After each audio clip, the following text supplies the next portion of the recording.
آج جو مجھے موضوع دیا گیا ہے اس کے لیے میں نے سورہ اعراف کی آیت نمبر 157 کا آخری ٹکڑا جو ہے وہ آپ کو سنایا ہے۔ اس کا ایک پس منظر ہے وہ جان لیجیے۔ آپ کو معلوم ہے کہ جب حضرت موسیٰ بنی اسرائیل کو لے کر مصر سے نکلے ہیں، اس کے بعد مرحلہ آیا کہ اللہ تعالیٰ نے حضرت موسیٰ کو کوہ طور پر طلب فرمایا تورات عطا کرنے کے لیے۔ ان کی غیر حاضری میں ایک فتنہ کھڑا ہوا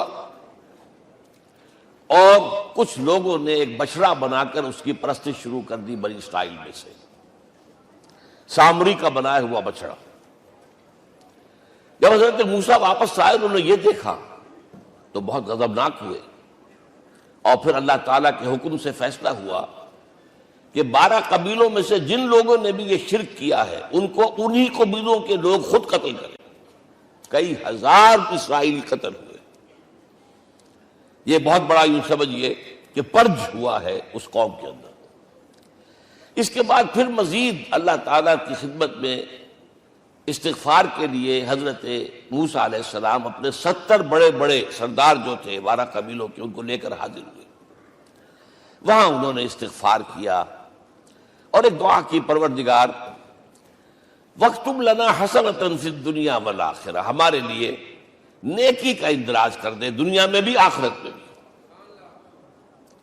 جواب ملا اللہ تعالیٰ کی طرف سے، دیکھو عذاب تو میں جس کو چاہوں گا دوں گا، اور ویسے میری رحمت ہر شے کے ساتھ موجود ہے، ہر شے کا وجود میری رحمت سے ہے، لیکن ایک میری خاص رحمت ہے جو میں لکھ رکھوں گا ان لوگوں کے لیے جو میرے نبی امی آخری رسول ان پر ایمان لائیں گے صلی اللہ علیہ وسلم۔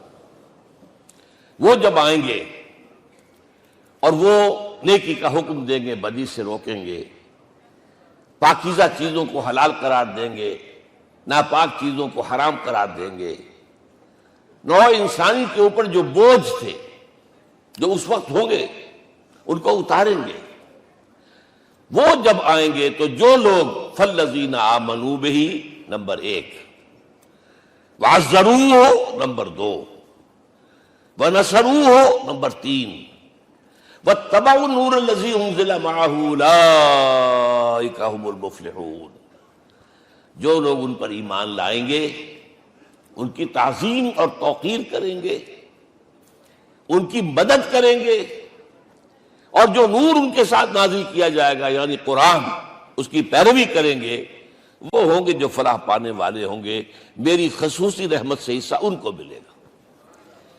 اب یہاں پہلے تو دعا کر لیجئے، اللہم ربنا اجعلنا منہم، اے اللہ ہم سب کو ان میں شامل فرما دے جو تیرے نبی کے ساتھ تعلق کی ان 4 بنیادوں کی شرائط کو پورا کر سکے، تقاضوں کو پورا کر سکے۔ اب ذرا ان میں سے ایک ایک کو لیجئے۔ ایمان جانی پہچانی چیز ہے، ایمان جسے کہتے ہیں، اس کی تشریح میں جانے کی ضرورت نہیں، وقت بھی محدود ہے، لیکن ایک بات سمجھنے کی ہے بہت ضروری۔ ایمان کے 2 لیول ہیں۔ ایک قانونی ایمان ہے جس کی بنا پر ہم ایک دوسرے کو مسلمان سمجھتے ہیں، اس کا تعلق اقرار باللسان کے ساتھ ہے، زبان سے کہنا اشہد ان لا الہ الا اللہ وحدہ لا شریک لہ واشہد ان سیدنا و مولانا محمد عبدہ ورسولہ۔ کوئی ہندو تھا، سکھ تھا، پارسی تھا، عیسائی تھا، یہ کلمہ کہے اور اسلام میں آ گیا۔ لیکن یہ زبانی کلامی ایمان جو ہے یہ انسان کی سیرت و کردار پر اثر انداز نہیں ہو سکتا۔ یہی وجہ ہے آج ہم دیکھ رہے ہیں مسلمان ہی جھوٹ بھی بول رہا ہے، مسلمان ہی بے ایمانی بھی کر رہا ہے، مسلمان ہی خیانت بھی کر رہا ہے، مسلمانوں کے لیڈر بلینز کی خیانت کر رہے ہیں۔ یہ کون ہے؟ سب مسلمان ہیں۔ وہ اس کی وجہ کیا ہے کہ ہم صرف قانونی مسلمان ہیں اور ہمارا ایمان قانونی ایمان ہے۔ اس کے لیے اسلام کا لفظ قرآن میں آیا ہے سورہ حجرات میں، قالت الاعراب آمنا قل لم تؤمنوا ولکن قولوا اسلمنا۔ اے نبی یہ بدو کہہ رہے ہیں ہم ایمان لے آئے، ان سے فرما دیجئے تم ہرگز ایمان نہیں لائے ہو، یوں کہو کہ ہم مسلمان ہو گئے ہیں۔ ولما يدخل الايمان في قلوبكم، ابھی تک ایمان تمہارے دلوں میں داخل نہیں ہوا۔ بہرحال اللہ کا شکر ہے اس نے ہمیں مسلمانوں میں پیدا کر دیا، ورنہ ہم میں سے کتنے ہوتے اگر کہیں اور پیدا ہو گئے ہوتے تو نعمت اسلام سے بھی ہم بہرہ ور ہو سکتے، کیا کہہ سکتے۔ اصل ایمان ہے جب وہ دل میں داخل ہو جائے، یقین بن جائے۔ اسی لیے بچپن میں یاد کیا ہوگا ایمان مجمل، آمنت باللہ کما ہوا باسمائہ و صفاتہ وقبلت جمیع احکامہ اقرار باللسان و تصدیق بالقلب۔ جب تصدیق بالقلب ہوگی تو اب اس کے تقاضے جو ہیں عملی پیدا ہوں گے۔ ان تقاضوں میں سے ایک میں 2 حدیثوں کے حوالے سے آپ کے سامنے رکھ رہا ہوں۔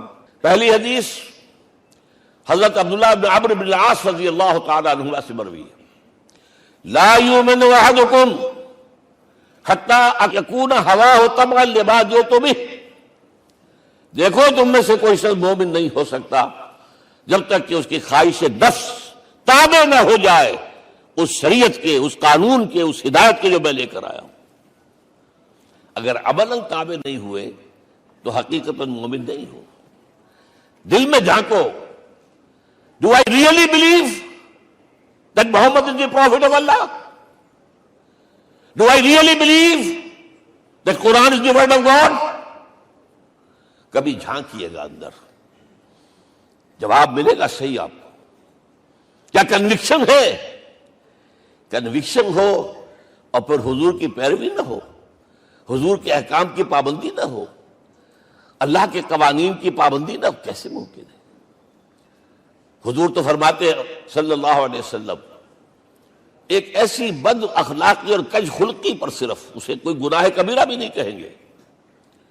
فرمایا ایک مرتبہ واللہ لا یؤمن، واللہ لا یؤمن، واللہ لا یؤمن، خدا کی قسم فلاں شخص مومن نہیں ہے، خدا کی قسم فلاں شخص مومن نہیں ہے، خدا کی قسم فلاں شخص مومن نہیں۔ صحابہ کانپ گئے، کون بدبخت ہے جس کے بارے میں فرمایا جا رہا؟ پوچھا گیا من یا رسول اللہ؟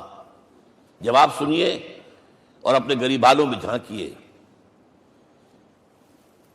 وہ شخص الذی لا یامن جارہ بوائقہ، وہ شخص جس کی شرارتوں کی وجہ سے اس کا پڑوسی چین میں نہیں ہے، امن میں نہیں ہے، وہ مومن نہیں ہے، خدا کی قسم نہیں ہے، خدا کی قسم نہیں ہے۔ کیسے علیحدہ کر لیں گے اس ایمان کو اعمال سے اور ایمان کو اخلاق سے؟ آگے چلیے، وہ جو حدیث حضرت ابو ہریرہ سے، اور یہ متفق علیہ، صرف بخاری کی نہیں ہے، بخاری جمع مسلم۔ لا یؤمن احدکم حتی اکون احب الیہ من والدہ وولدہ والناس اجمعین۔ تم میں سے کوئی شخص مومن نہیں ہو سکتا جب تک کہ میں اسے محبوب تر نہ ہو جاؤں، اپنے باپ سے بھی، اپنے بیٹے سے بھی، اور تمام انسانوں سے۔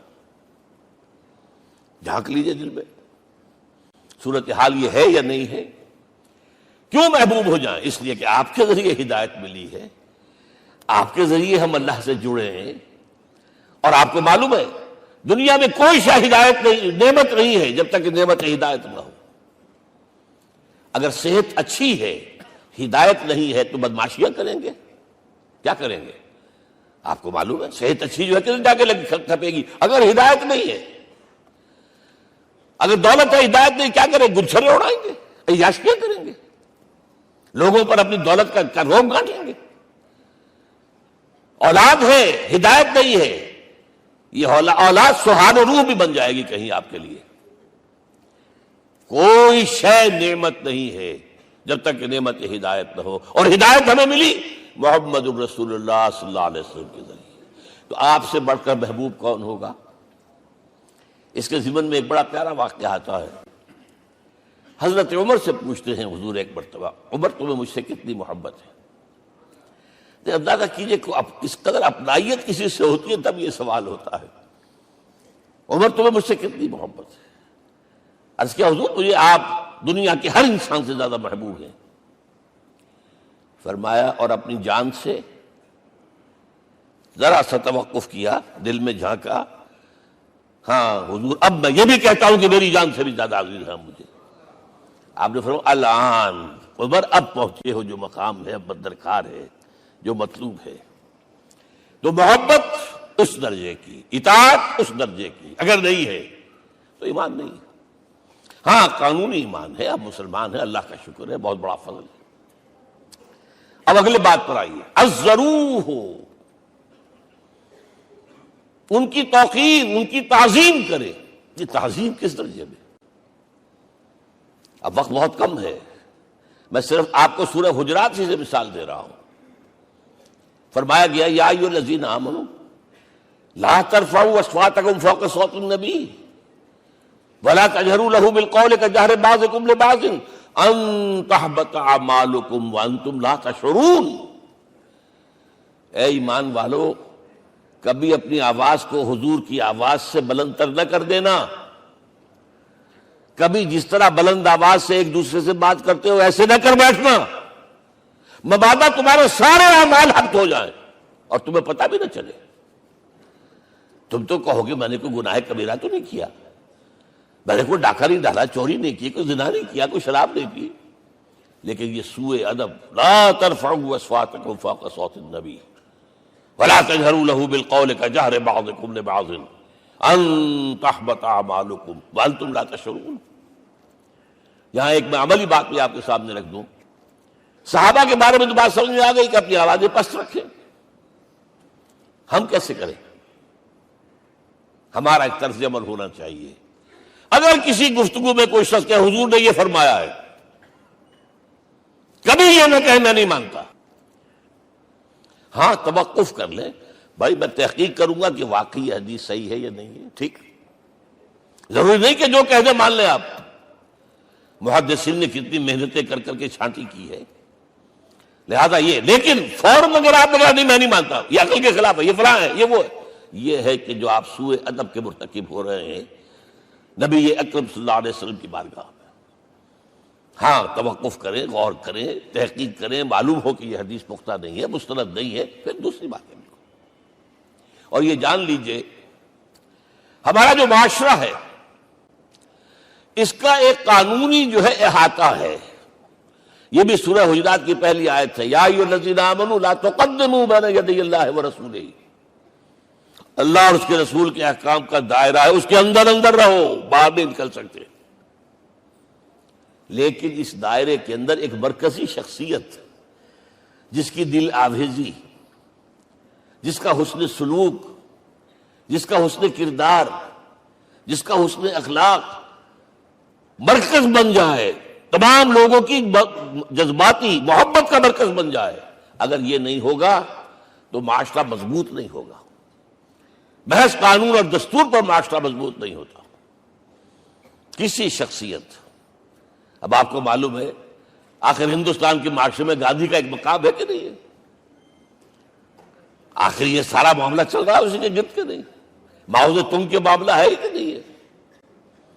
یہ سارا معاملہ دنیا میں عام لوگ کہہ دیتے، ریشنلسٹ لوگ، کہ ان چیزوں کی کیا ضرورت ہے؟ بھائی قانون دیکھنا چاہیے، دستور دیکھنا چاہیے، حکم دیکھنا. نہیں بھائی، جذباتی وابستگی کہ ایک ہستی تو ایسی ہو کہ جس کے کچھ کہنے پر فوراً زبانیں بند ہو جائیں.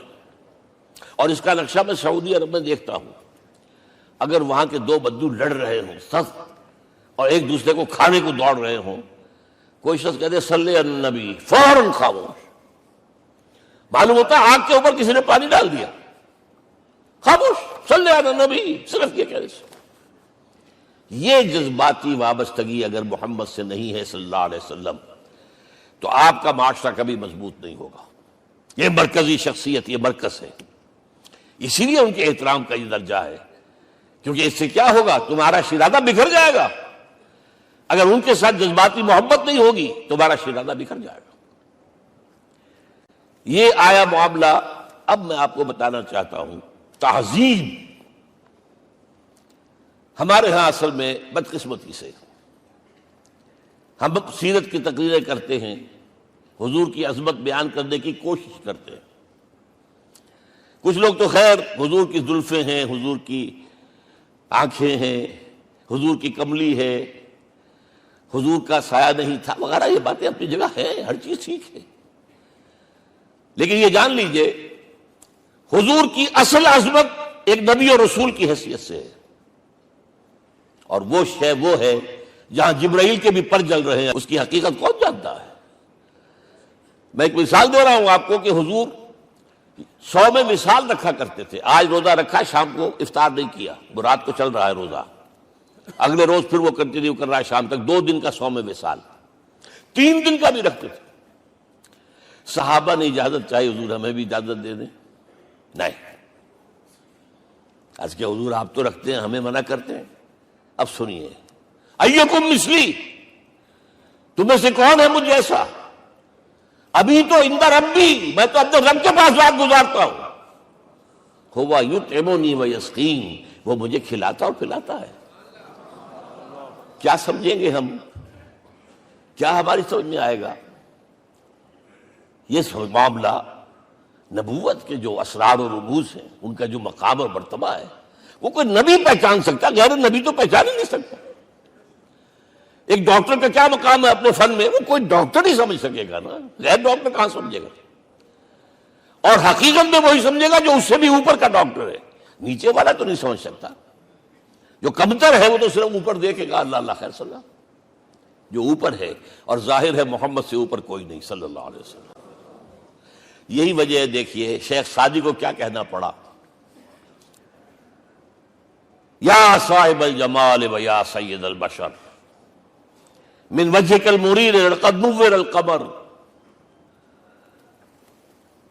لا يمكن الثناء كما كان حقه بعد خدا بزرگ توئی قصہ مختصر۔ اے محمد صلی اللہ علیہ وسلم، آپ کی ثنا جیسے کہ حق ہے ہو ہی نہیں سکتی۔ غالب اس سے بھی آگے گیا ہے، میں بات ابھی آپ کو سناتا ہوں شعر اس کا۔ آپ کی ثنا کا حق ادا ہو ہی نہیں سکتا، بس ہم یہ جانتے ہیں اللہ کے بعد آپ کا مقام۔ غالب جو آگے گیا ہے کہتا ہے، غالب ثنائے خواجہ بیزداں گزاشتے کہاں ذات پاک مرتبہ دان محمد است۔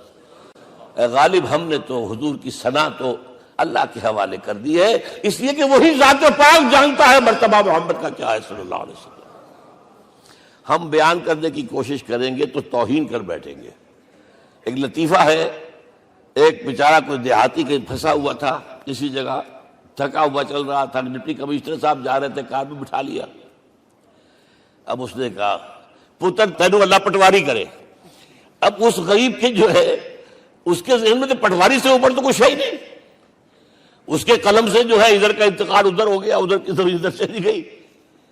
تو ڈی سی کو وہ تعریف کر رہا ہے اپنے سمجھ کے مطابق، پٹواری کرے تو ہم کہیں پٹواری والا معاملہ نہ کریں۔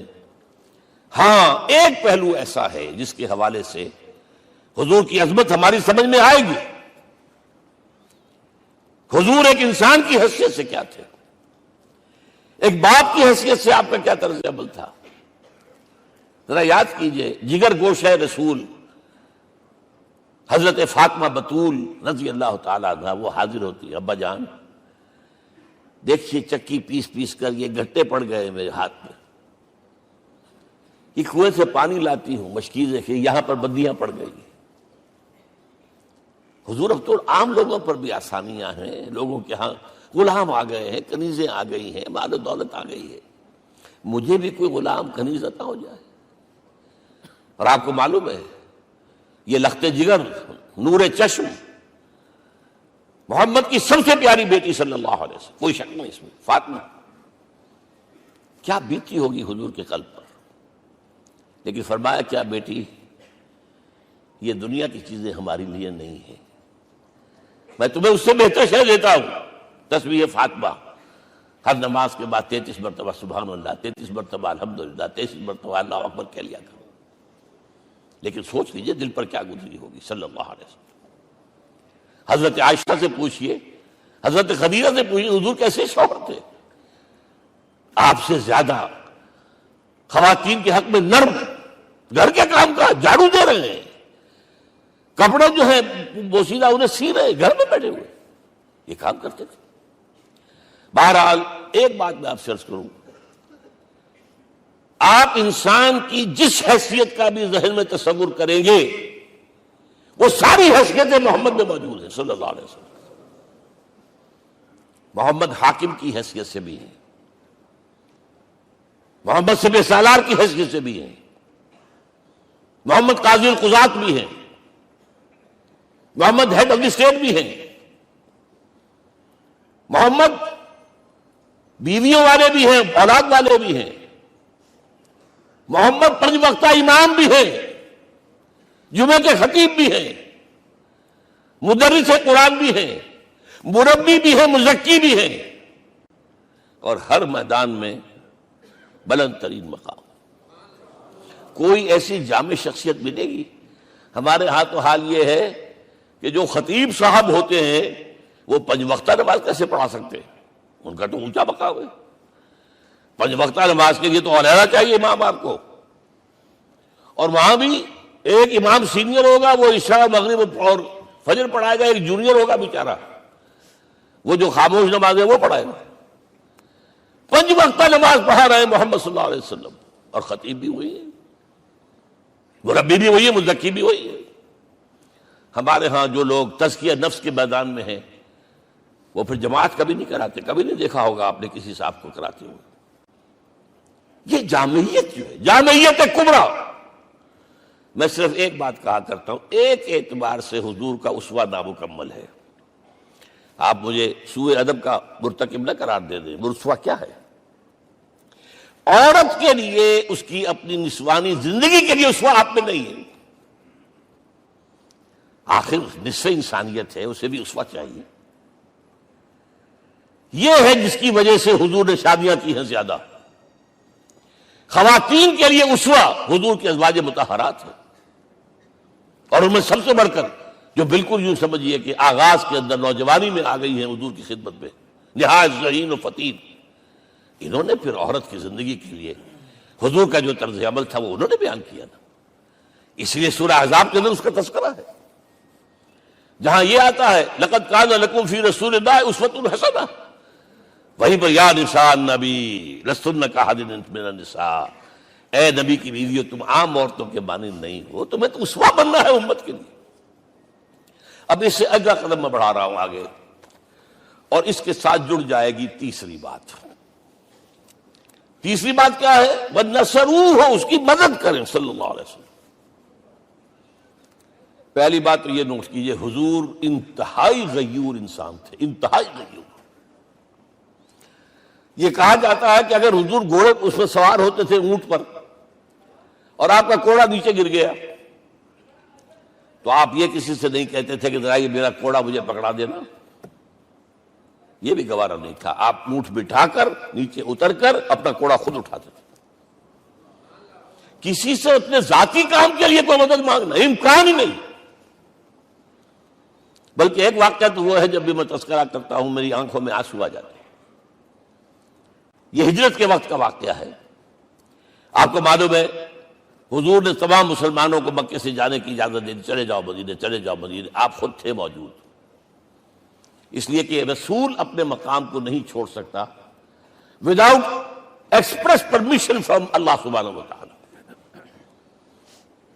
اب حضرت ابوبکر پوچھ رہے ہیں حضور اجازت آ گئی؟ نہیں آئی، آ گئی نہیں آئی، دن گزر رہے ہیں۔ حضرت عائشہ کی روایت ہے ایک روز ہم نے دیکھا دوپہر کے وقت آ رہے ہیں حضور، کپڑے سے اپنا سر جو ہے ڈھانپا ہوا ہے۔ عرب میں دوپہر کے وقت وزٹ کرنا جو ہے یہ ان کے خلاف دستور ہے، ان کی تہذیب کے خلاف، یہ قیلولے کا وقت ہوتا۔ تو حیران ہوئے، آتے ہی فرمایا ابوبکر ہجرت کی اجازت ہو گئی۔ اب انتہائی خوشی سے اور بڑی امید میں کہ بڑی شاباش ملے گی، حضرت ابوبکر فرماتے ہیں، عرض کرتے ہیں حضور میں نے 2 اونٹیاں تیار کر رکھی ہیں، خوب کھلا پلا کے انہیں فرما کیا ہوا ہے، یہ ہجرت میں ہمارے کام آئے گی۔ حضور تھوڑا سا توقع فرماتے ہیں، پھر کہتے ہیں اچھا ٹھیک ہے، ایک میں استعمال کروں گا لیکن میں اس کی قیمت ادا کروں گا۔ حضرت ابوبکر رو پڑے، حضور مجھ سے یہ مغایرت، سائے کے تناب کے ساتھ رہنے والا، اس سے یہ مغایرت، ذرا سے اشارے پر اپنی کم سن بیٹی پیش کر دی نکاح کے اندر، اس سے یہ مغایرت، رو پڑے۔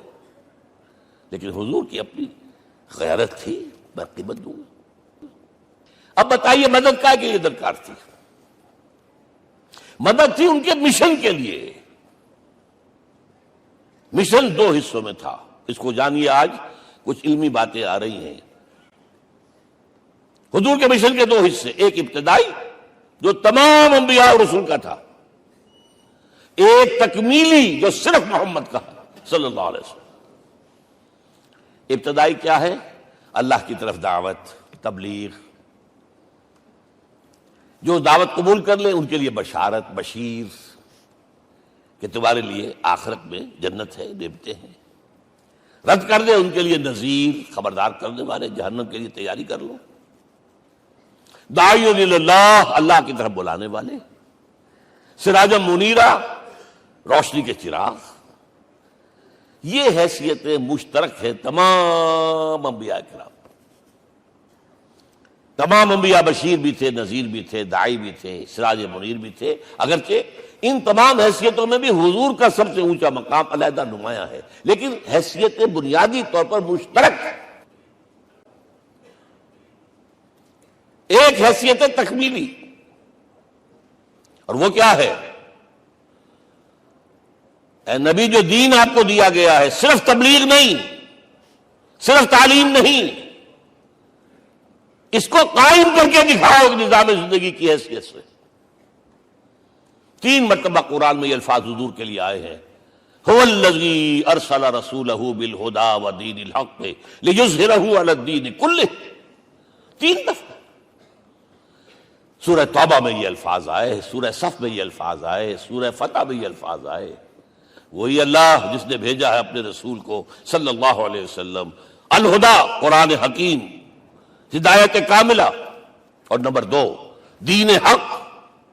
یہ 2 چیزیں دے کر بھیجا، کس لیے؟ تاکہ اس دین کو غالب کرے پورے نظام زندگی پر۔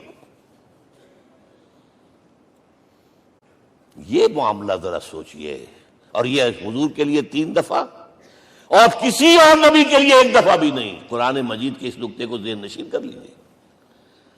اصل میں یہ کیا ہے؟ اسے ہم یوں کہیں گے، ایک ہے نبوت و رسالت، ایک ہے تکمیل نبوت و رسالت۔ ہمارے ہاں ختم نبوت کے اوپر تو زور دیا گیا ہے، اور صحیح دیا گیا ہے، ایمان کا ہمارا جز ہے۔ حضور کے بعد کسی نے بھی دعویٰ کیا نبوت کا، وہ جھوٹا، کذاب، دجال۔ جس نے مانا وہ بہرحال دائرہ اسلام سے خارج ہے، اور جو بھی کچھ ہوا کرے وہ۔ یہ چونکہ قانونی بات تھی، اس لیے اس کا حق ادا کیا علماء کرام نے۔ واقعہ یہ ہے کہ اس میں کوئی کمی نہیں رکھی، لیکن حضور کی فضیلت اس میں نہیں ہے۔ فرض کیجئے کہ نبوت چلی آ رہی تھی ہموار طور پر، ایک جگہ آ کے ختم ہو گئی، تو فضیلت کون سی ہوئی؟ نہیں، نبوت و رسالت تدریجاً ترقی کرتے ہوئے اپنے نقطۂ عروج کو پہنچ کر ختم ہوئی۔ یہ ہے فضیلت۔ اب آپ سوچئے، الہدا دیا گیا حضور کو، تو کیا تورات میں ہدایت نہیں تھی؟ سورہ اعراف کی آیت ہے، سورہ مائدہ کی، انا انزلنا التوراۃ فیہا ھدی ونور۔ ہم نے نازل کی تھی تورات، اس میں ہدایت بھی تھی، نور بھی تھا۔ ہم مانتے ہیں اللہ کی کتاب تھی۔ وہی فرمایا ہے انجیل فیہ ھدی ونور، اس میں ہدایت بھی تھی، نور بھی تھا۔ پھر یہ الہدا قرآن آیا۔ یہ کیا ہے؟ ہدایت نے درجہ بدرجہ ترقی کرتے ہوئے قرآن میں آ کر کامل ہو گئی، ہدایت کامل۔ وجہ کیا ہے؟ انسان کا شعور بھی تو درجہ بدرجہ بڑھا ہے۔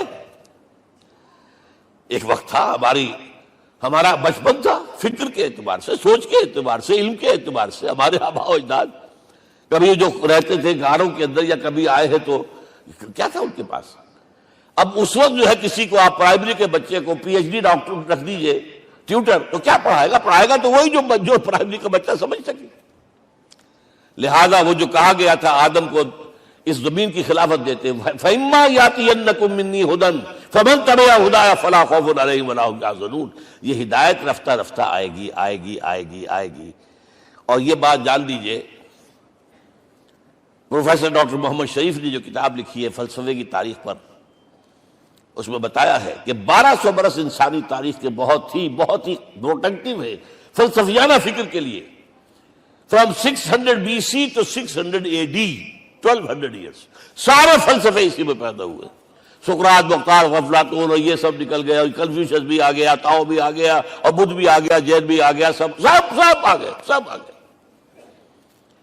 گویا کہ انسان جب کچھ سوچ سکتا تھا، جتنا سوچ سکتا تھا سوچ چکا، اور یہ بھی سنا دوں، حضرت عیسیٰ نے کہا تھا اپنے حواریوں سے، ڈپارٹنگ جو میسج تھا، مجھے ابھی تم سے اور بھی بہت باتیں کرنی تھی لیکن تم ان کا تحمل نہیں کر سکو گے، جب وہ فارقلیت آئے گا صلی اللہ علیہ وسلم تو تمہیں سب کچھ بتائے گا۔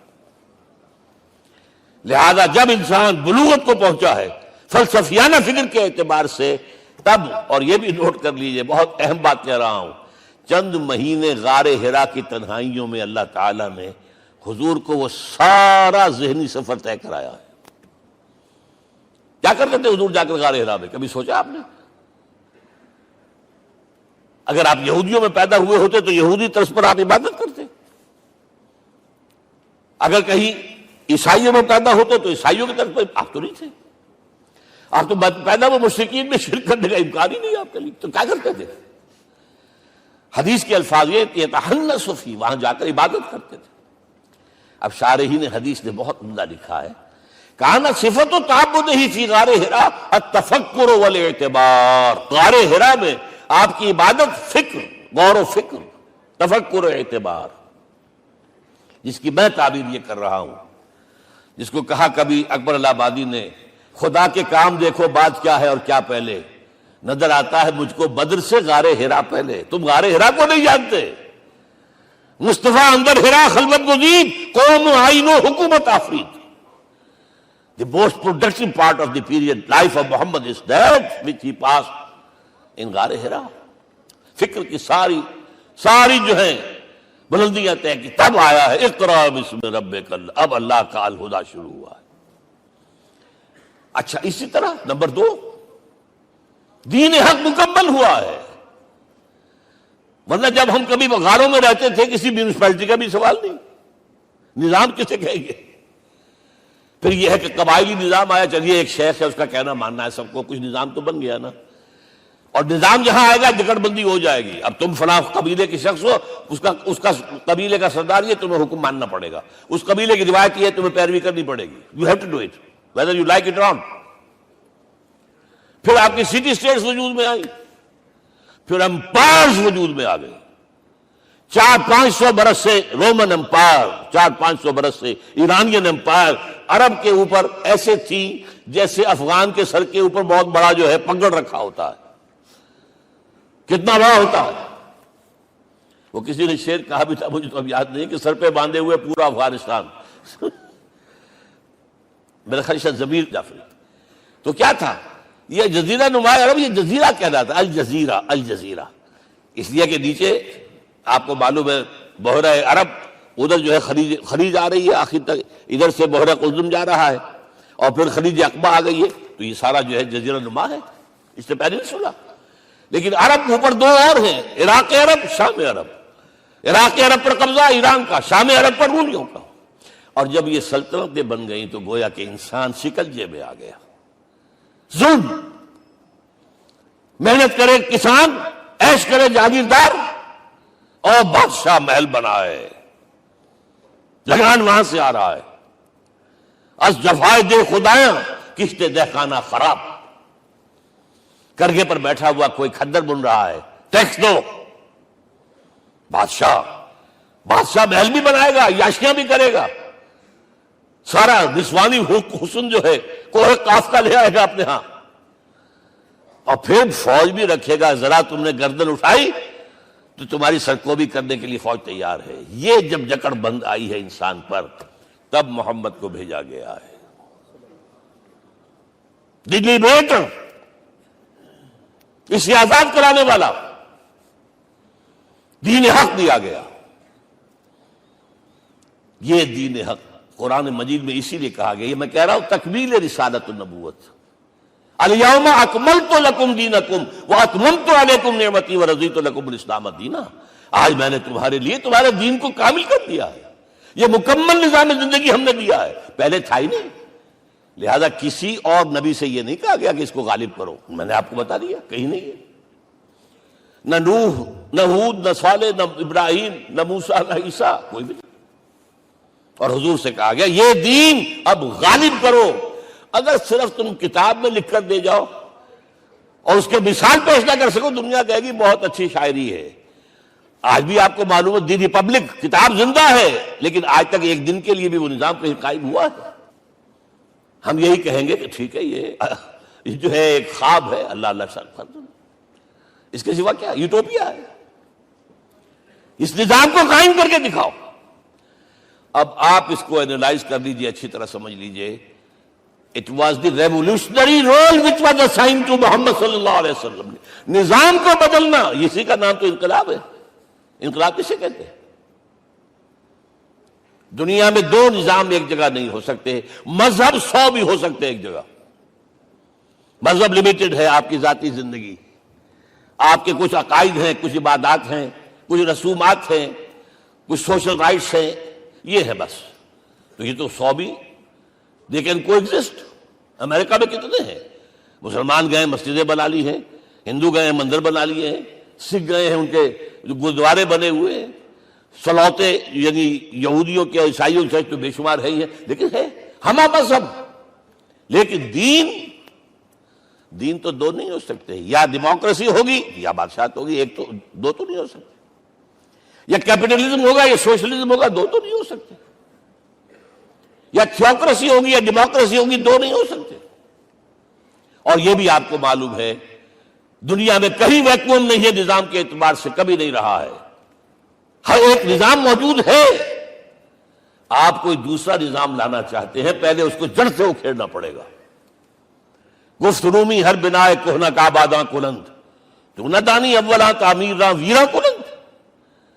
رومی نے کہا ہے کہ دیکھو، اگر کوئی نئی تعمیر تمہیں کرنی ہو تو تم جانتے نہیں ہو پہلے پرانی تعمیر کو گرانا پڑتا ہے۔ پہلے آپ نظام جڑ سے کھینچ کر پھینکیں گے باہر، تب نظام لائیں گے نا۔ اور یہ ظاہر بات ہے جو نظام بھی ہے اس کے ساتھ ویسٹڈ انٹرسٹ ہے، اس کے ساتھ پریولیجڈ کلاسز ہیں۔ دے وانٹ اسٹیٹس کو، وہ کوئی تبدیلی نہیں ماننے کو تیار، کیونکہ اسی نظام کی شاخوں پر تو ان کے گھونسلے بنے ہوئے، وہیں سے تو مفادات ان کے وابستہ ہے۔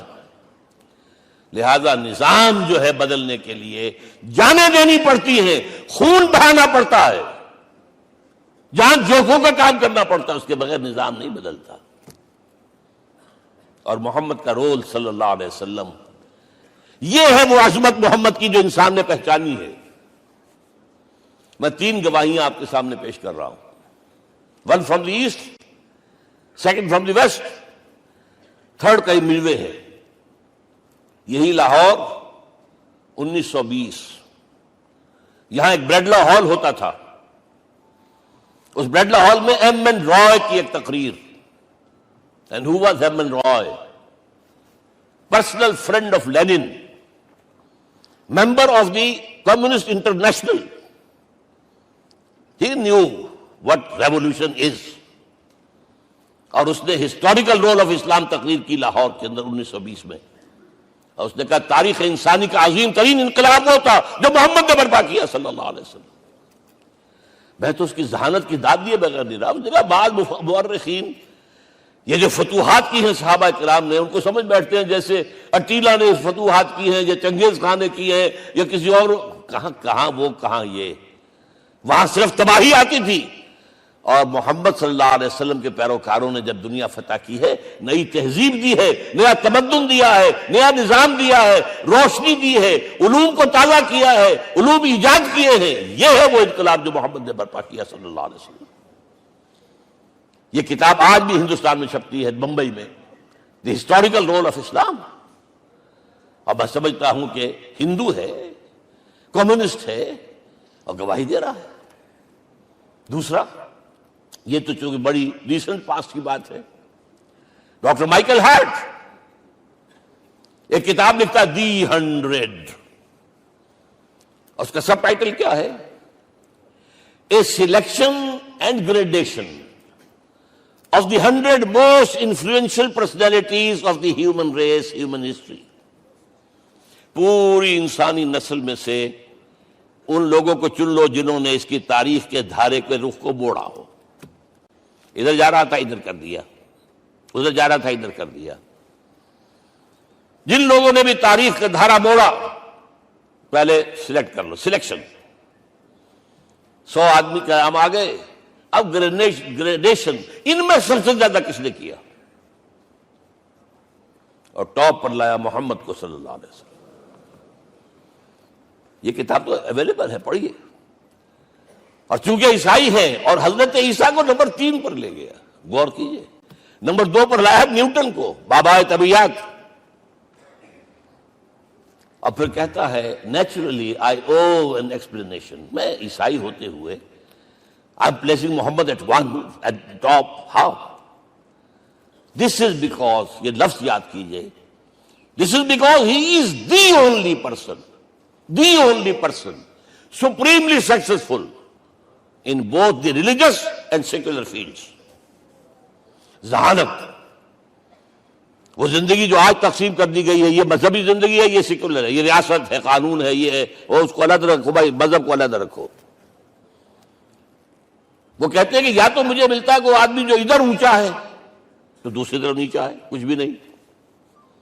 ادھر اونچا ہے تو ادھر کچھ نہیں. روحانیت میں، دین میں، اخلاق میں عیسیٰ سے اوپر کون جائے گا؟ لیکن حکومت میں، ریاست میں کوئی قدم ہی نہیں رکھا، زیرو. مذہب کتنا بڑا پیدا کر دیا گوتم بدھ نے، لیکن ریاست، حکومت زیرو. اور بڑے سے بڑے جو ہے شہنشاہ اور بڑے سے بڑے کانکرس کوئی چلا آیا ہے. آپ سوچئے جو گریک آ رہا ہے، جو سکندر اعظم کہاں سے چل کر مقدونیہ سے کہاں پہنچ گیا؟ بیاس تک. اٹیلا کہاں سے پہنچ گیا؟ مشرق سے مغرب تک. لیکن مذہب و اخلاق کے اندر زیرو نہیں بلکہ مائنس ویلیو لانی پڑے گی. ایک ہی انسان ہے. آپ کم سے کم give credit to his honesty. ایک ہی انسان، دو ہے ہی نہیں. He is the only person supremely successful in both the religious and the secular fields. اب آئیے تیسری میں گواہی دے رہا ہوں ایک ایسے شخص کی جو ویسے شاتم رسول ہے. گالیاں دی ہیں اس نے، بدترین گالیاں دی، رقیق حملے کی، جیسے رشدی نے کیے ہیں، ایسے تسلیمہ نسرین نے کیے ہیں، سب اس طرح کے کیے ہیں. وہ ایچ جی ویلز ہے، فکشن سٹوری رائٹر، ہسٹورین بھی ہے. 2 کتابیں ہیں اس کی تاریخ پر، تاریخ انسانی عالم، short history of the world and concise history of the world. جو رقیق حملے کیے ہیں میں اس کا ذکر نہیں، ذکر اس لیے کر دیا کہ معلوم ہے وہ دشمن ہے، دوست نہیں ہے.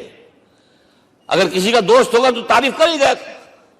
وہ دشمن ہے، میں اسٹیبلش کرنا چاہتا ہوں. ہی از انیمی. اور عربی زبان کا ایک مقولہ یہ ہے کہ الفضل ما شہدت بہ الاعداء. فضیلت تو وہ ہوتی ہے جس کی ایک گواہی دشمن دے. جب وہ آیا ہے concise history of the world میں، چیپٹر آخری حضور کا، جو حضور کے چیپٹر میں جو آخری بات خطبہ حجۃ الوداع کو کوٹ کیا ہے، لا فضل لعربی علی عجمی ولا لعجمی علی عربی ولا لاحمر علی اسود ولا لاسود علی احمر الا بالتقوی. کسی عرب کو کسی اجمی پر کوئی فضیلت نہیں، کسی اجمی کو کسی عرب پر کوئی فضیلت نہیں، کسی گولے کو کسی کارے پر کوئی فضیلت نہیں، اور کسی کالے کو کسی گورے پر کوئی فضیلت نہیں. ہاں، تقوی کے ساتھ فضیلت. اب ذرا میرا ایک لفظ نوٹ کیجئے، کیا لکھتا ہے اس پر؟ Although the sermons of human freedom, fraternity and equality were said before also, and we find a lot of these sermons in Jesus of Nazareth.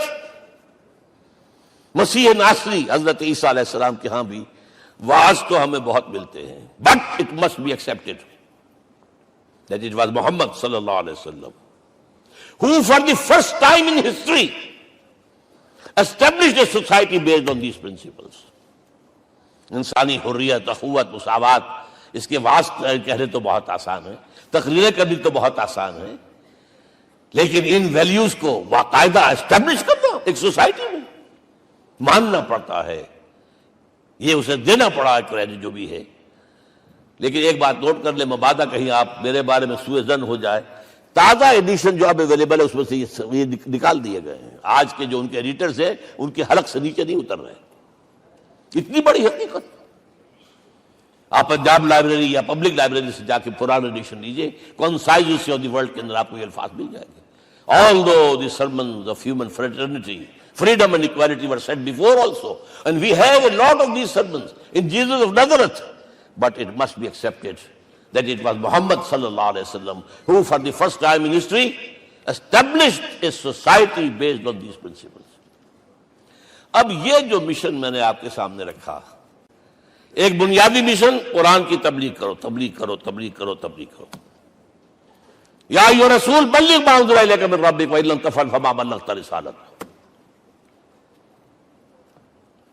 Number 2، جو دین حق دیا اسے غالب کرو، قائم کرو، نافذ کرو، اس کی مثال پیش کرو دنیا کے سامنے. ان دونوں میں مدد درکار تھی محمد الرسول اللہ کو.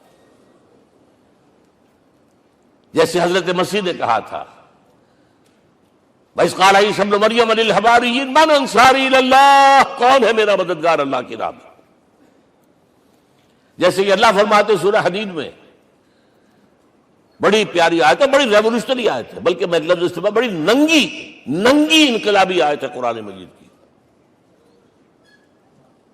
اتنا صاف اللہ تعالیٰ ہی سچ بول سکتا ہے، کوئی اور تو ضرور کہیں نہ کہیں اس کے اوپر کوئی کپڑا ڈال کے بات کرے گا. آیت نمبر 25 آف سورۃ الحدید، لقد ارسلنا رسلنا بالبینات، ہم نے اپنے رسولوں کو بھیجا واضح نشانیوں کے ساتھ، معجزات کے ساتھ. وانزلنا معهم الکتاب والمیزان، ان کے ساتھ کتاب اتاری، شریعت اتاری، میزان اتاری، نظام اتارا. لِيَقُومَ النَّاسُ بِالْقِسْطِ، تاکہ لوگ عدل پر قائم ہوں. اس لیے کتاب کیوں بھیجی، رسول کیوں بھیجے، نبی کیوں بھیجے، وحی کیوں بھیجی؟ تاکہ لوگ عدل پر قائم ہوں. یہ اس سے بڑی آیت کوئی ہوگی؟ عدل اجتماعی، سوشل جسٹس. اب اگلا ٹکڑا پڑھیے، وَأَنزَلْنَا الْحَدِيدَ، ہم نے لوہا بھی اتارا ہے، فِيهِ بَأْسٌ شَدِيدٌ، اس سے اسلحہ بنتا ہے، جنگی قوت ہے. وَلِيَعْلَمَ اللَّهُ مَن يَنصُرُهُ وَرُسُلَهُ بِالْغَيْبِ، اور اللہ دیکھ لینا چاہتا ہے کون ہے اس کے وفادار بندے جو لوہے کی طاقت کو ہاتھ میں لے کر اللہ اور اس کے رسول کی مدد کرتے ہیں. دین اللہ کا، اسے قائم کرنا اللہ کی مدد ہے، اسے قائم کرنا محمد کا فرض ہے، اس کے جد و جہد کرنا محمد کی مدد ہے صلی اللہ علیہ وسلم. یہ تھی نصرت. اور یہ نصرت آپ کو معلوم ہے حضور کی زندگی میں صحابہ نے کرام نے کی ہے کہ نہیں کی؟ جو شخص ایمان لایا فوراً داعی بن گیا، فوراً. ابو بکر ایمان لائے، اور 6 جو ہے عشرہ مبشرہ میں سے چوٹی کے صحابہ، وہ ان کی دعوت پر ایمان لائے. سعد ابن ابی وقاص، طلحہ، زبیر، عثمان، سعید ابن زید، یہ سب کون ہیں؟ حضرت ابو بکر کی دعوت. نوجوان ہیں، مصعب بن عمیر کو گھر سے نکال دیا چچا نے، اور بڑا نہ کر کے نکالا ہے کم وقت نے، اس لیے کہ باپ مر گیا تھا، بہت دولت چھوڑ گیا تھا. ماں نے بڑے ناز و نام میں پالا تھا. کہتے 200 درہم کا جوڑا اس کا بن کر آتا تھا شام سے. جیسے کبھی ہم کہتے تھے کہ پنڈت نہرو کے کپڑے جو ہے پیرس سے سل کر آتے ہیں، اور جہاں سے گزر جاتا تھا مصعب، اتنا اس نے لگایا ہوتا تھا عطر کے پوری گلی جو ہے وہ خوشبو سے جو ہے بھر جاتی تھی. چچا نے بلایا، تم جو یہ گلچھرے کر رہے ہو اپنے باپ کی دولت پر نہ، اور تم اسے کہتے ہو کافر، نکل جاؤ گھر سے. کوئی چلنے لگے، یہ بات ہے، ٹین ایجر چلنے لگے. وہ سمجھا تھا کہ میرے یہ کہنے سے اس کے تو اس کو تارے نظر آ جائیں گے، یہ فوراً جو ہے توبہ کرے گا، پلٹ آئے گا. چلنے لگے تو اسے اور غصہ آیا، یہ کپڑے بھی اسی باپ کے ہیں، اتارو. وہی اتارے کپڑے، مادرزاد برہنہ ہو کر ماں کے پاس گئے ہیں. ماں نے آنکھوں پر ہاتھ رکھا، مصعب کیا ہوا ہے؟ فرمایا امی میں موحد ہو گیا ہوں. یہ ہے توحید. اور اب جا کر حضور کے دامن میں بیت ارقم میں اب ہمہ وقت کارکن ہے، قرآن اتر رہا ہے، پڑھ رہے ہیں، سمجھ رہے ہیں، قرآن اتر رہا ہے، یاد کر رہے ہیں، یاد کر رہے ہیں. اور اس کے بعد جب کہا تھا مدینے والوں نے بیت عقبہ اولیٰ پر کہ حضور ہمارے سے آپ کی ملاقات تو سال کے بعد ہی ہوگی، درمیان میں تو آپ کو معلوم ہے خونریزی ہے، کوئی قافلہ بچ کے نہیں آ سکتا، تو اب آپ ہمیں کوئی اپنا شاگرد دیجئے. مصعب بن عمیر کو حضور نے کہا جاؤ ان کے ساتھ. وہاں ان کا نام پڑ گیا المقری، پڑھانے والا، قرآن پڑھانے والا. 75 آدمی اگلے سال لے کر آ گیا ہے، اور اسی سے بیعت عقبہ ثانیہ ہوئی ہے، اور ہجرت کا راستہ کھل گیا. اور اس کو ایک دفعہ حضور نے دیکھا، مسجد کے دروازے کے سامنے سے گزر رہا تھا، مصعب پھٹا ہوا کمبل تھا جس میں لپیٹا ہوا تھا. حضور کی آنکھوں میں آنسو آ گئے. غزوہ احد میں شہید ہوا کس طرح؟ علم بردار تھا، ایک ہاتھ پر وار پڑا ہے، کٹ کے گر گیا، ایک ہاتھ سے تھاما، دوسرے پر بھی گر گیا، دونوں جو بچے ہوئے حصے تھے اس سے تھاما. پھر جب ختم ہو گئے اس کے بعد جو ہے جب دفن کر رہے تھے تو حضور کے سامنے پرابلم لایا گیا. مصعب کے جسم پر تو کوئی کپڑا ہی نہیں تھا سوائے ایک چادر کے، ایک دھوتی. اللہ اللہ خیر اللہ. اور شہید کا کفن ہوتا ہے اس کا اپنا لباس.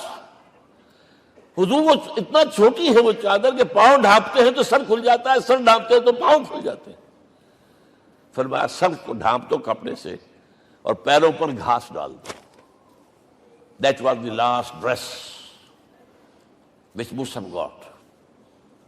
تو یہ لوگ جو تھے محمد رسول اللہ والذین معہ، یہ ساتھی حضور کے جنہوں نے حضور کے مشن میں آپ کا ساتھ دیا. اور ایک خاص مرحلے کا تو میں آپ کے سامنے ذکر ہی کر دوں، اس لیے کہ دین کی اقامت، دین کا غلبہ، اس میں تو جہاد اور قتال آئے گا لا محالہ. Nobody is going to allow you to change the system. اگر سسٹم بدلتا ہے تو اس کے ساتھ جو مفادات بدلتے ہیں وہ ختم ہو جاتے ہیں، جو پرولیجز ہیں وہ ختم ہو جاتے ہیں. لہذا جب غزوہ بدر کا مرحلہ آیا ہے، حضور نے مجلس شورا منعقد کی اور آپ نے جو وحی سے آپ کو بتا دیا گیا تھا، دیکھو ایک قافلہ آ رہا ہے شمال سے، مال غنیمت سے لدا پھدا ہے اور 50 صرف اس کے ساتھ محافظ ہیں. ایک لشکر آ رہا ہے جنوب سے ویل کانٹے سے لیس، اور اللہ نے وعدہ کیا ہے کہ ایک پر ضرور تمہیں فتح دے گا، بتاؤ کدھر چلے.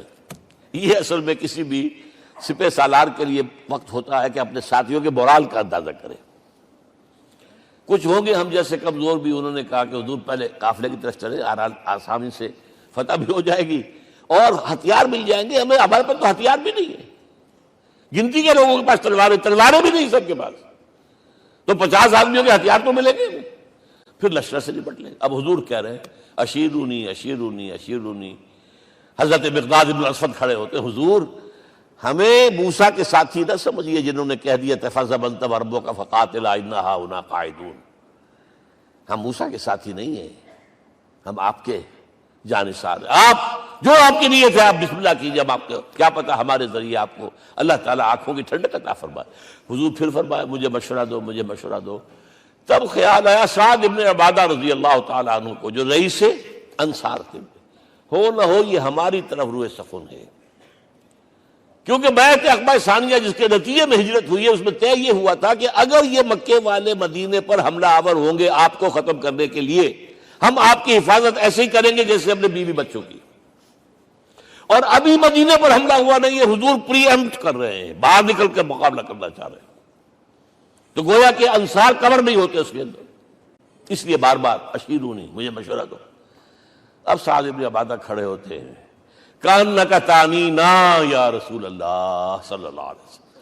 اے اللہ کے رسول شاید آپ کا روئے سخن ہماری جانب ہے. فإنا آمنا بک وصدقناک، ہم آپ پر ایمان لا چکے ہیں، ہم نے آپ کی تصدیق کی، اب ہمارے پاس چوائس کون سا ہے؟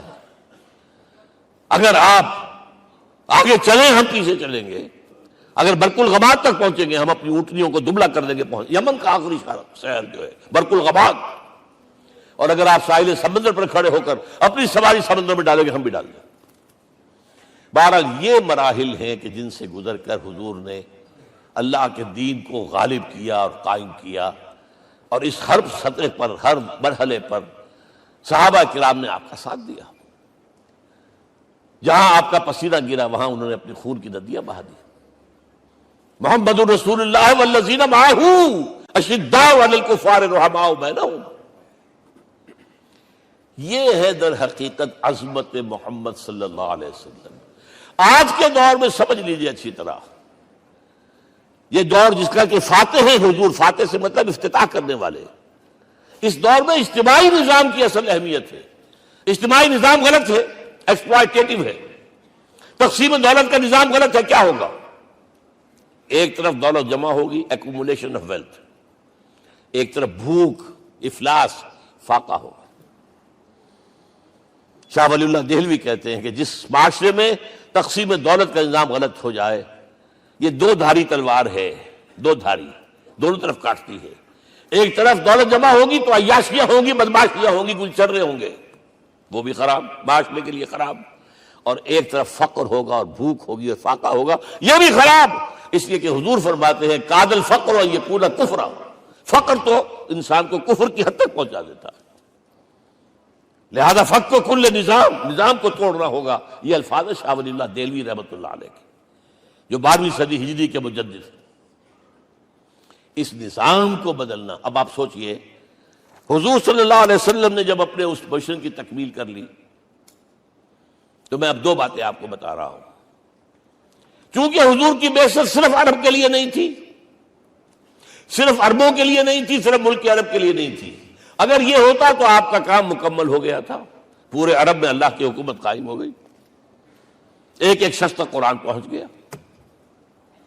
لیکن 5 جگہ قرآن میں آیا ہے وَمَا أَرْسَلْنَاكَ إِلَّا كَافَّةً لِلنَّاسِ بَشِيرًا وَنَذِيرًا،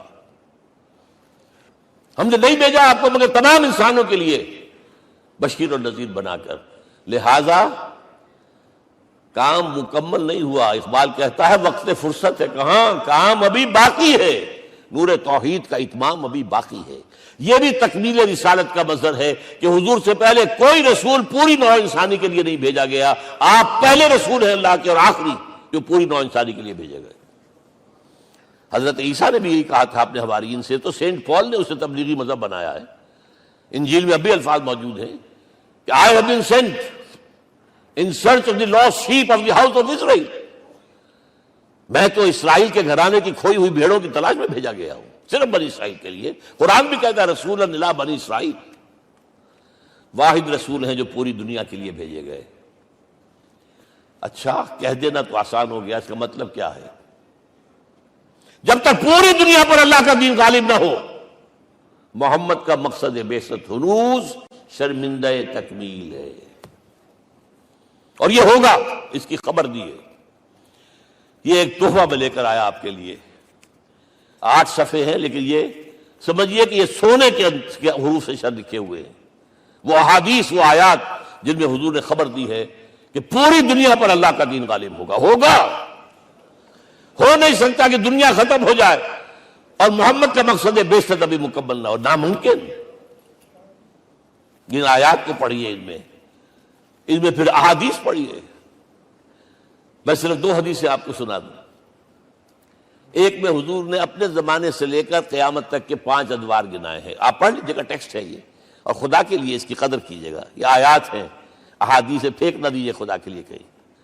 اور اس کے اندر جو ہے اس وقت کے جو مایوسی کے اندھیارے ہمارے اوپر چھائے ہوئے ہیں، اس کا علاج ہے کہ نہیں، اور بھی دور فلک ہیں ابھی آنے والے، ناز اتنا نہ کریں ہم کو ستانے والے۔ بہرحال حضور نے جب اپنا مشن عرب کی حد تک مکمل کر لیا، تو اب ایک بات نوٹ کیجئے، خطبہ حجۃ الوداع 1.25 لاکھ کا بجوا، حضور نے اپنے اس خطبے میں اپنی تعلیمات کے جو اہم نکات تھے انہیں اور دہرایا 3 مرتبہ ایک بات کی ہے۔ لاؤڈ سپیکر تو تھا نہیں، پہلے آپ ادھر رخ کرتے تھے، آپ کہتے تھے کچھ، ادھر لوگ آدمی آگے کھڑا ہوا اس کو آگے پہنچاتا اور آگے پہنچاتا تھا، پھر آپ سامنے رخ کر کے کہتے تھے، پھر بائیں طرف رخ کر کے 3 مرتبہ، ایک لفظ 3 مرتبہ۔ آخر میں ایک سوال کیا ہے، الا هل بلغت، دیکھو لوگوں میں نے پہنچا دیا یا نہیں؟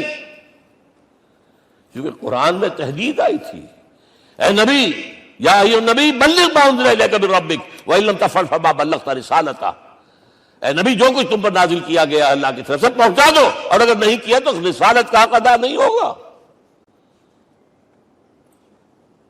اور اس میں سورہ اعراف کی آیت نمبر 6 اگر پڑھ لیں، فَلَنَسْأَلَنَّ الَّذِينَ أُرْسِلَ إِلَيْهِمْ وَلَنَسْأَلَنَّ الْمُرْسَلِينَ، ہم ان سے بھی پوچھیں گے جن کی طرف رسولوں کو بھیجا، اور رسولوں سے پوچھیں گے ہم نے تمہارے پاس اپنا پیغام پہنچایا تھا، تم نے پہنچایا کہ نہیں لوگوں کو؟ اس لیے حضور نے گواہی دی، الا هل بلغت، دیکھو میں نے پہنچا دیا کہ نہیں؟ اور جواب کیا ملا؟ انا نشهد انك قد بلغت رسالتہ واديت الامانۃ ونصحت الامۃ وکشفت الغمۃ، ہم گواہ ہیں حضور آپ نے رسالت کا حق ادا کر دیا، امانت کا حق ادا کر دیا، ہماری خیر خواہی کا حق ادا کر دیا، اور گمراہی کے اندھیرے جو ہے انہیں چھانٹ کر رکھ دیا۔ اب آپ نے آسمان کی طرف نگاہ کی، انگشت شہادت سے وہی 3 مرتبہ اللہم اشہد اللہم اشہد اللہم اشہد، اللہ تو بھی گواہ ہے، یہ مان رہے۔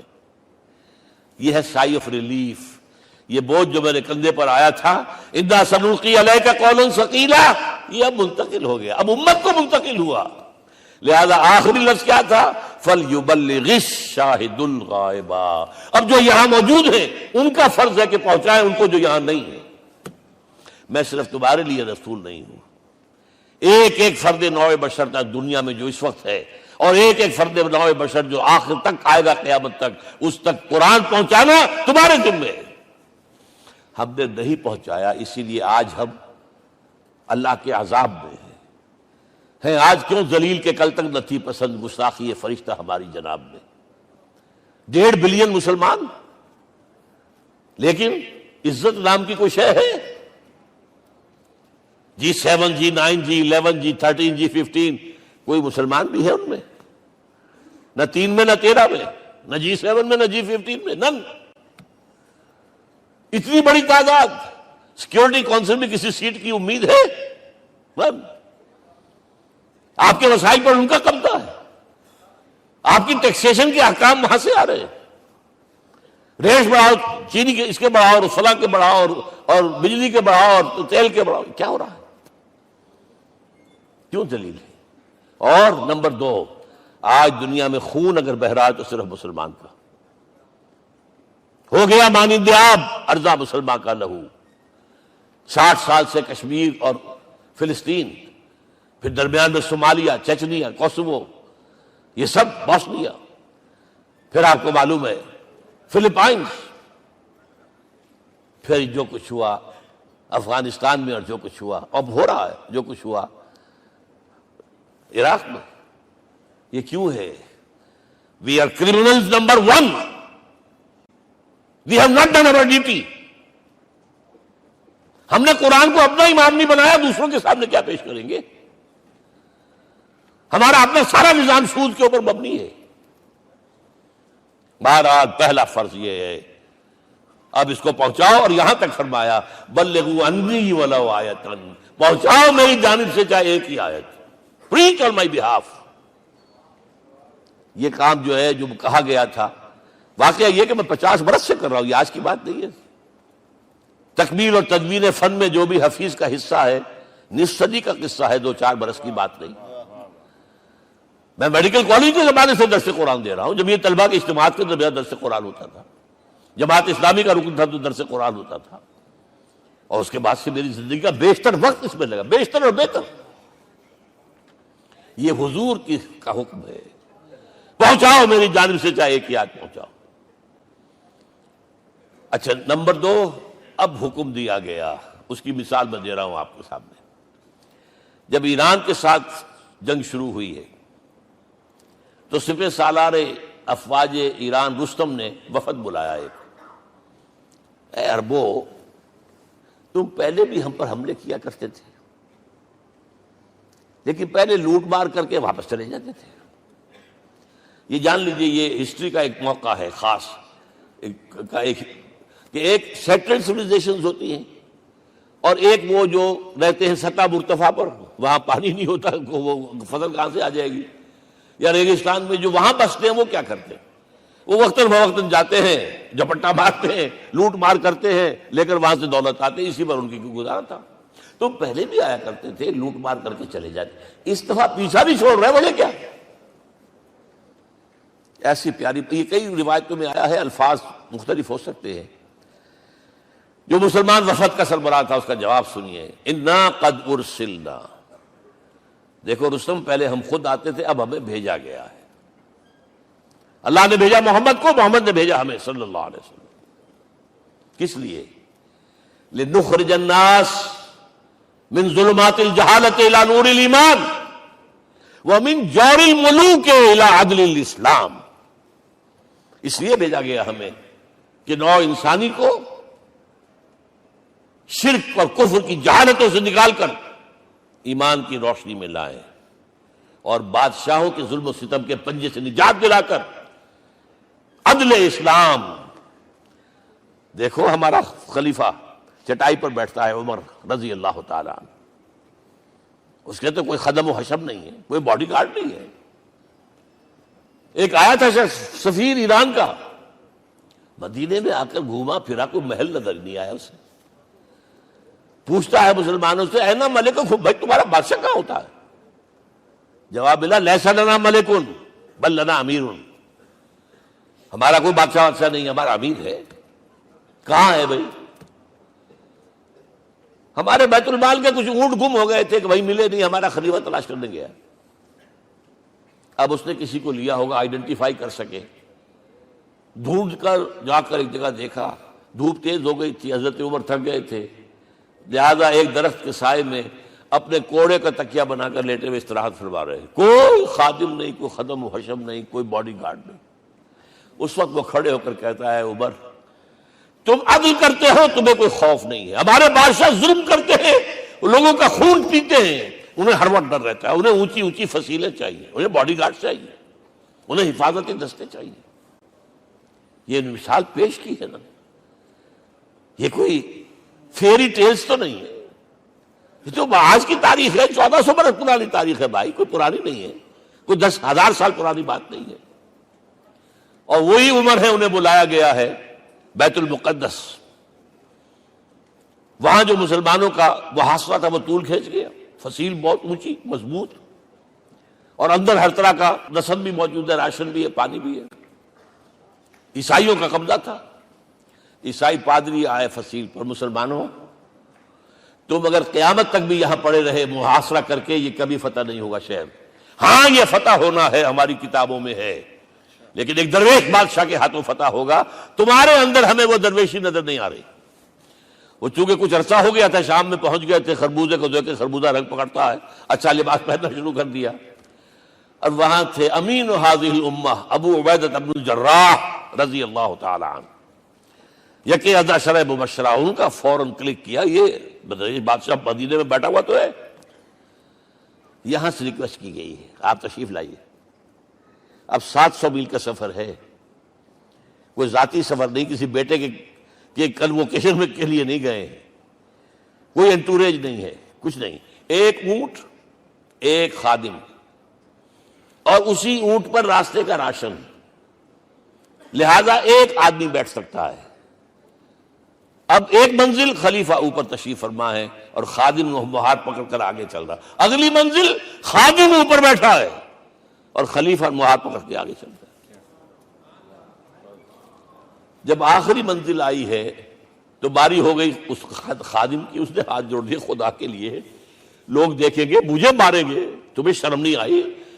خلیفۃ المسلمین جو ہے وہ آگے آگے تمہارے چل رہے تھے, تم براجمان تھے. حضرت عمر نے ڈانٹ پلائی, الدور دورو, نہیں باری تمہاری ہے. وہ بیٹھا ہوا اوپر, حضرت عمر پھنکیل پکڑ کر آ رہے ہیں, اور بیچ میں کہیں کیچڑ آ گیا تھا, جوتیاں بھی ہاتھ میں پکڑی ہوئی ہیں. اب وہاں آتے ہی انہیں لے جایا گیا فصیل کے سامنے. انہوں نے اوپر سے اپنی کتابیں دیکھیں, ہاں یہی ہے درویش بادشاہ. یہ فتح نہیں ہوا تھا یروشلم, یہ ایک صلح کے طور پر انہوں نے دیا ہے, کھول دیا, آ جاؤ. اور انہوں نے شرط رکھوائی تھی کہ کہیں یہاں یہودیوں کو آباد نہیں ہونے دیں گے آپ. حضرت عمر نے اتنی رعایت کی تھی یہودیوں کے لیے کہ وہ یہاں آئیں, اپنے مقدس مقامات کی زیارت کر کے جا سکتے ہیں, لیکن یہاں سیٹل نہیں ہو سکتے. اس لیے وعدہ تھا. یہ وعدہ جو ہے سلطان عبد الحمید خان تک چلا ہے. بڑی سے بڑی رشوت پیش کی تھی زائرنسٹ نے, تمہارے سارے قرضے ہم ختم کر دیں گے, تم جو ہے ہمیں فلسطین میں آباد ہونے کا حق دے دو. نہیں, جو معاہدہ عمر کا تھا اس میں کوئی ترمیم نہیں کر سکتا. تو یہ مثالیں ہیں جو پیش کی گئی ہیں. میں تو کہا کرتا ہوں, جب میں نے پڑھا تھا کہ کرنل جمال عبد الناصر کی بیٹی سائیکل پر جاتی ہے کالج, کیو این لائی کی بیٹی بھی سائیکل پر کالج جاتی ہے, احساس ہوا تھا عظمت ہے نا آخر, چاہے وہ کسی غیر میں ہو. اور واقعہ یہ ہے کہ میں بیان کرنے سے رہ نہیں سکتا. جب میں نے لال بہادر شاستری کے بارے میں سنا, he had no house in the whole of India. یہ تو بھارت کی ڈیموکریسی کا ایک معجزہ ہے.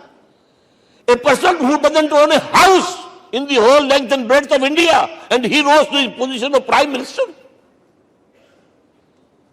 ہمارے ہاں کسی میونسپلٹی کا جو ہے ممبر نہیں بن سکتا، اس کی بیوی اپنے گھر میں خود کھانا پکاتی تھی، کوئی ملازم نہیں تھا۔ اور جب ہارٹ اٹیک ہوا ہے تاشقند میں، تو وہ جو مرتے دم بات کی ہے اس نے ماتا جی سے کی ہے، بیوی سے نہیں کی۔ یہ ہماری مشرقی روایات ہے، ماں کا مقام۔ لیکن یہ تمام مثالیں جو ہیں، پوری نوع انسانی 10 مرتبہ پیدا ہو کر ختم ہو جائے، حضرت عمر والی مثالیں نہیں لا سکتے۔ رات کو گشت کر رہے ہیں، ایک جگہ سے رونے کی آواز آئی، معلوم ہوا کہ بچے ہیں، بھوکے ہیں، رو رہے ہیں۔ ماں سے پوچھا گیا کیا معاملہ ہے؟ کہ کیا کروں، کچھ نہیں ہے، میں نے یہ آنڈی چڑھا دی ہے، چولہے کے اوپر آگ جلا دی ہے، بچوں سے کہا کچھ پک رہا ہے، ذرا انتظار کرو، سو جائیں گے۔ کانپ گئے، ایسے گئے سیدھے بیت المال، آٹے کی بوری اپنے غلام سے کہا میرے کندھے پر رکھ، پہلے چلتا ہوں۔ نہیں، قیامت کے دن تم میرا بوجھ نہیں اٹھا سکو گے۔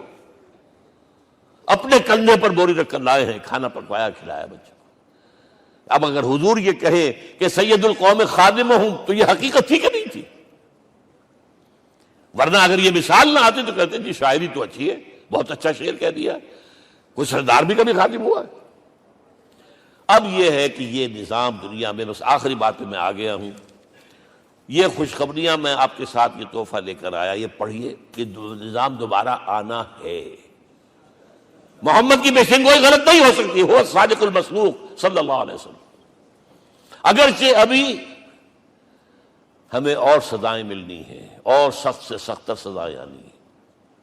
ابھی آرمگیڈون سر پر تنی ہوئی ہے، کھڑی ہوئی ہے، ملحمۃ العظمیٰ جسے حدیث میں کہا گیا۔ آرمگیڈون پتہ نہیں آپ نے کبھی سنا ہے کہ نہیں سنا ہے؟ یہ بائبل کی آخری کتاب جو ریولیشن جان ہے، اس میں ہے کہ ایک بہت بڑی جنگ ہوگی، گریٹر اسرائیل بنانے کے لیے بہت بڑی جنگ ہوگی، and you set the stage has been set for that۔ NATO تیار اسی کے لیے ہو رہا ہے دوبارہ۔ کس لیے؟ نیٹو چیف سے پوچھا گیا تھا کہ تمہارا دشمن جو تھا USSR تو ختم ہوا، گھٹنوں کے بل پڑا ہوا ہے، اب کس کے لیے اس کو ایکسٹینڈ کر رہے ہو اور آرگنائز کر رہے ہو؟ اب ہمیں مسلم فنڈامنٹلسٹ سے نمٹنا ہے۔ یہ ہے وہ کروسیڈ جو شروع ہوئی۔ یہودی اور عیسائی نیو کنزرویٹوز، نیو کونس، یہ دونوں جڑے ہوئے ہیں، ایک 5 پوائنٹ ایجنڈا ہے ان کا جس پر دونوں کا اتفاق ہے۔ تو ابھی ہم پر بڑے برے وقت آنے ہیں، ہمیں سزائیں ابھی اور ملنی ہیں، لیکن tables will be turned۔ دنیا میں اللہ کا دین قائم ہوگا، چاہے ابھی اور اپس اینڈ ڈاؤنز آئیں گے، لیکن ہوگا، لیکن ہوگی، وہ وقت آئے گا اللہ کا دین قائم ہوگا پوری دنیا میں۔ ایک حدیث میں آپ کو سنانے چلا تھا، حضرت ثوبان سے رضی اللہ تعالیٰ عنہ، مسلم شریف کی روایت ہے۔ حضور نے فرمایا ان اللہ زوالی الارض، اللہ نے میرے لیے پوری زمین کو لپیٹ دیا۔ فرائے تو مشارقہا و مغاربہا، میں نے اس کے سارے مشرق دیکھ لیے، سارے مغرب دیکھ لیے۔ وَإِنَّ أُمَّتِي سَيَبْلُغُ مُلْكُهَا مَا زُوِّئَ لِي مِنْهَا، میری امت کی حکومت ان تمام علاقوں پر قائم ہو کر رہے گی جو اللہ نے زمین کو لپیٹ کر مجھے دکھا دیے۔ یہ ہونا ہے، and that is going to be the end of this world۔ آرمگیڈون بھی آ جائے گی، پہلے ملحمۃ العظمیٰ بھی آئے گا، سزائیں بھی ملیں گی، بالآخر وہ ہوگا۔ لیکن آخری بات، میرے اور آپ کے لیے مسئلہ لمحہ فکریہ کیا ہے؟ میں اور آپ کہاں کھڑے ہیں؟ Are we on the side of Allah or on the side of America؟ بہرحال یہ تو جو اپس اینڈ ڈاؤنز آنے ہیں، میرے اور آپ میں سے ہر شخص کے سوچنے کی بات یہ ہے، یہ تو انقلاب تو آئے گا، حضور کے ذریعے سے آیا، کچھ لوگ حضور کے ساتھی بن گئے، ان کی دنیا بن گئی، آخرت بن گئی، قیامت میں کے بعد جو کچھ ملنا ہے اللہ تعالیٰ روح و ریحان و جنت النعیم۔ کچھ رہ گئے کہ چاہے سگا چچا تھا محروم رہ گیا، ابو لہب۔ آج بھی یہ قافلہ ادھر چل رہا ہے۔ اقبال نے بالکل ٹھیک کہا ہے کہ دنیا کو ہے پھر مار کا روح و بدن پیش، تہذیب نے پھر اپنے درندوں کو ابھارا، اللہ کو پابر دیے مومن پہ بھروسہ، ابلیس کو یورپ کی مشینوں کا سہارا۔ اور صحیح کہا ہے، آخری بات جو کہہ رہا ہوں، ایک نقطہ میرا رہ گیا ہے، وَاتَّبَعُوا النُّورَ الَّذِي أُنزِلَ مَعَهُ، چوتھی بات، اور یہ کہ وہ لوگ جو اس نور کا اتباع کریں گے کہ جو ان کے ساتھ نازل کے قرآن، اس لیے کہ قرآن ہی ذریعہ ہے، آلہ انقلاب ہے۔ قرآن انسانوں کو بدلتا ہے، افراد کو، افراد مل کر جماعت بن کر وہ جو انقلاب برپا کرتے. بٹ انڈیویجول چینج، اقبال کے الفاظ میں چوں بجا در رفت جہاں دیگر شود. یہ قرآن اگر کسی کے باطن میں اتر جاتا ہے تو اس کے اندر انقلاب آ جاتا ہے. He is a change person from within واتبعوا النور الذی انزل معہ. لیکن آخری دور کے بارے میں یہ چند اشعار سنا رہا ہوں. شب گریزاں ہوگی آخر جلوہ خورشید سے، یہ چمن معمور ہوگا نغمہ توحید سے، ہو کر رہے گا. اور پھر دلوں کو یاد آ جائے گا پیغام سجود، پھر جبیں خاک حرم سے آشنا ہو جائے گی. اور آنکھ جو کچھ دیکھتی ہے لب پہ آ سکتا نہیں. میں وہ حیرت ہوں کہ دنیا کیا سے کیا ہو جائے. آب روان کبیر تیرے کنارے کوئی دیکھ رہا ہے کسی اور زمانے کے خواب. وہ زمانہ آنا ہے، لیکن دیکھنا یہ ہے کہ میرا اور آپ کا اس میں کتنا حصہ ہے. اقول قولی ھذا واستغفر اللہ لی ولکم ولسائر المسلمین والمسلمات.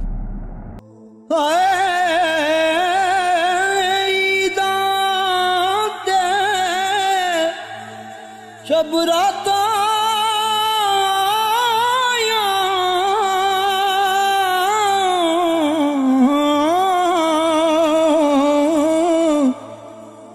سب لوگ گران آئیے،